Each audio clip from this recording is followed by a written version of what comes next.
All right, hello again, ladies and gentlemen. So, about a week ago, I think I did a vinyl find video. I went to a couple antique stores and record shop and stuff like that.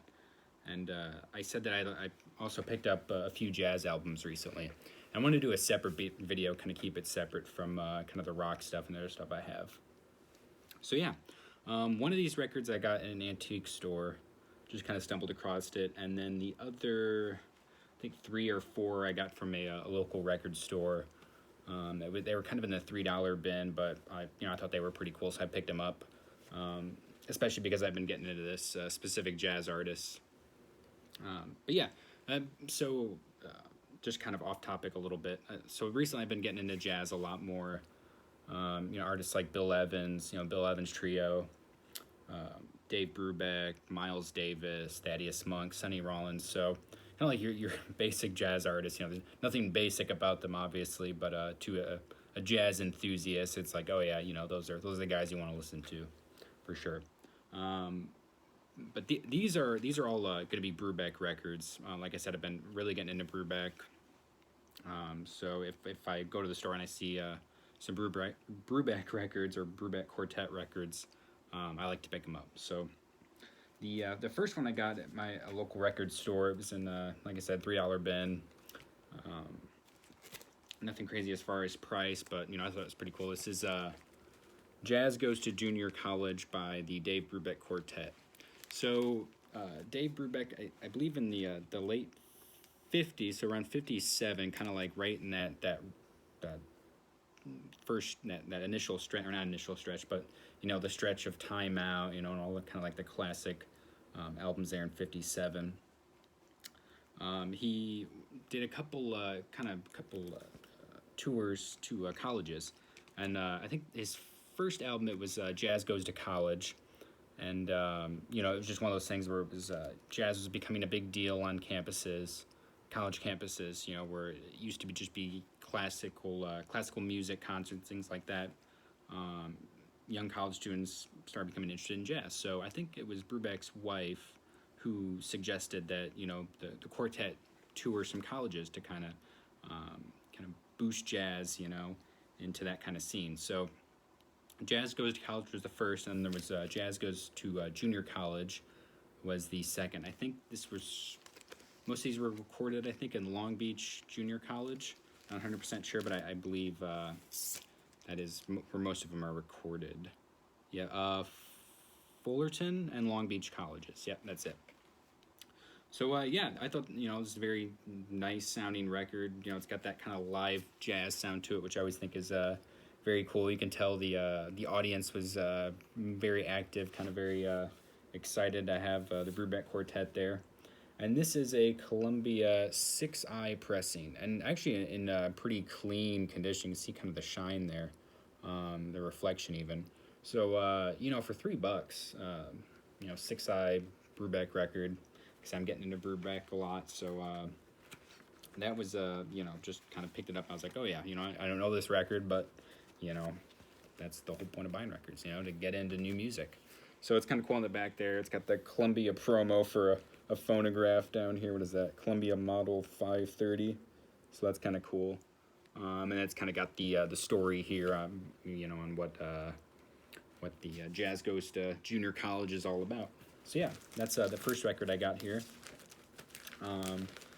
So the second one, so I was talking about I was looking on Wikipedia just to get a little bit more information, on Bruebeck, and I've been reading up lately, and just the amount of music, especially in 1957 that the quartet was putting out is pretty insane. And then just the fact that they were, really good stretches of music, I thought was incredible. So a lot of the junior college and the Jazz Goes to College was in 57. And then you had this three-run of recordings that the quartet put out that were just, to me at least, was astounding. So obviously the quartet was into exploring, kind of weird, meter changes and time, jazz timing and rhythm, and you can hear it a lot on the stretch of records. I believe the first one, these both came out so close I might mess them up. This is another one I got, Gone with the Wind by the Dave Bruebeck Quartet.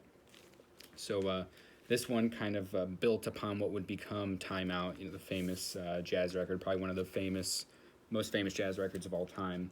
This kind of built upon that. So you hear a lot of the unusual timings and rhythms. You'll hear the drummer doing one thing at a different time, and the bass kind of it's pretty remarkable if you can kind of isolate, the sounds.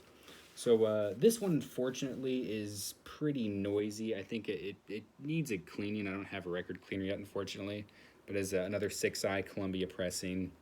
I heard this record a lot. I downloaded it, I think, on iTunes, and I was listening to it, so I want to hear it for sure on vinyl.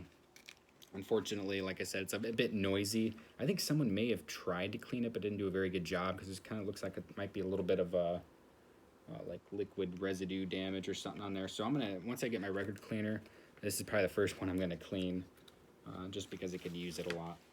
But yeah, so that's Gone with the Wind, the Bruebeck Quartet there.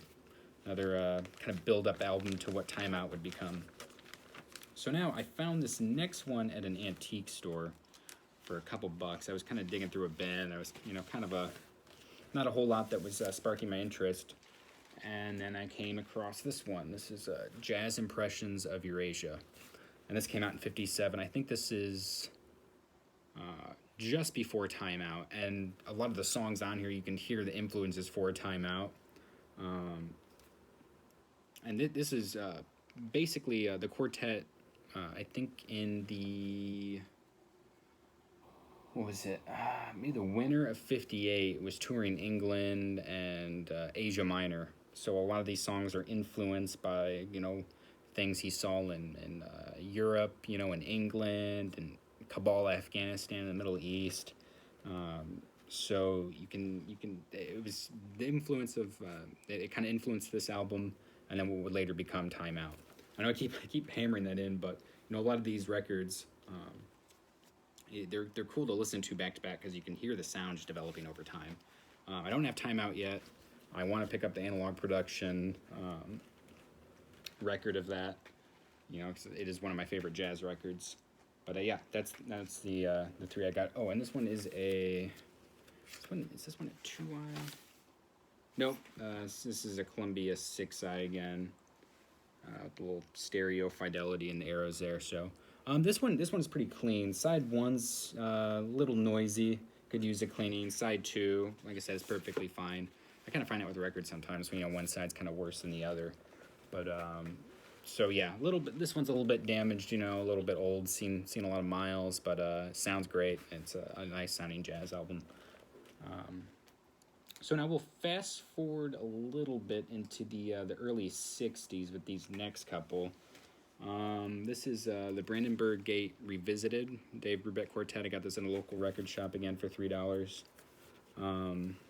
This is a very interesting album because so they were kind of still exploring the weird meter timings and the rhythms and whatnot.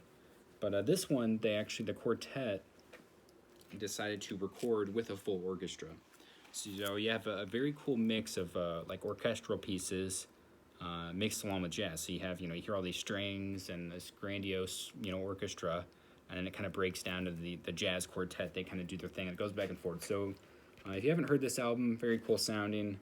Like I said, another stereo version. I think all these are stereo except for Gone with the Wind, I think is the mono. Let's see, this is a 2i pressing, like I said, early 60s. This one is also very clean. You can see reflection there. Still pretty shiny. But yeah, very nice 2i. Very unique, cool sounding jazz record. Like I said, a mix of classical and jazz. So very, very interesting sounds. All right, so the last one I have is, I think, another one from the early 60s. This is Countdown to Outer Space. So kind of this one, more of a concept album, this one, actually. I think it's dedicated to John Glenn, who was the third man in space and first man to orbit the moon. So they kind of did this kind of spacey concept album.